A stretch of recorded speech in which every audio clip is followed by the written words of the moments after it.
Chez Carbo, ce qu'on essaye de faire, c'est lutter contre l'inaction individuelle face au changement climatique. On essaye justement de permettre à chacun, et au plus grand nombre, de prendre conscience de son empreinte carbone individuelle pour passer à l'action, la réduire et contribuer à des projets environnementaux et sociaux. Le besoin social auquel on souhaite répondre, c'est l'inaction face au changement climatique. Tout le monde quasiment est conscient maintenant du changement climatique, mais pour autant l'empreinte carbone des Français n'a pas baissé durant les 20 dernières années, donc on souhaite s'attaquer à ce combat et permettre aux gens de commencer à agir au-delà de leur prise de conscience.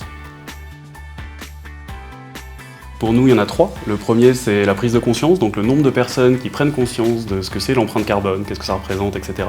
Le deuxième, c'est le nombre de tonnes de CO2 qu'on arrive à réduire grâce aux différentes actions. Et le troisième, c'est le nombre d'euros de financement qu'on arrive à obtenir pour contribuer à des projets environnementaux et sociaux. Les 3 amis d'école, à la base, on s'est rencontrés il y a une dizaine d'années. Après la démission de Nicolas Hulot, on a eu un peu tous une envie, comme beaucoup de monde, d'agir un peu plus concrètement contre le changement climatique. Et c'est vraiment à partir de ce moment-là qu'on a commencé à réfléchir à quelque chose pour avoir un impact significatif sur le sujet. On se donne des éléments ambitieux. Je pense qu'avec la technologie, tous les mouvements Tech for Good, on peut toucher le plus grand nombre et on sera ravis si on arrive à toucher 5 millions de personnes, réduire l'empreinte carbone et financer des projets d'ici 5 ans.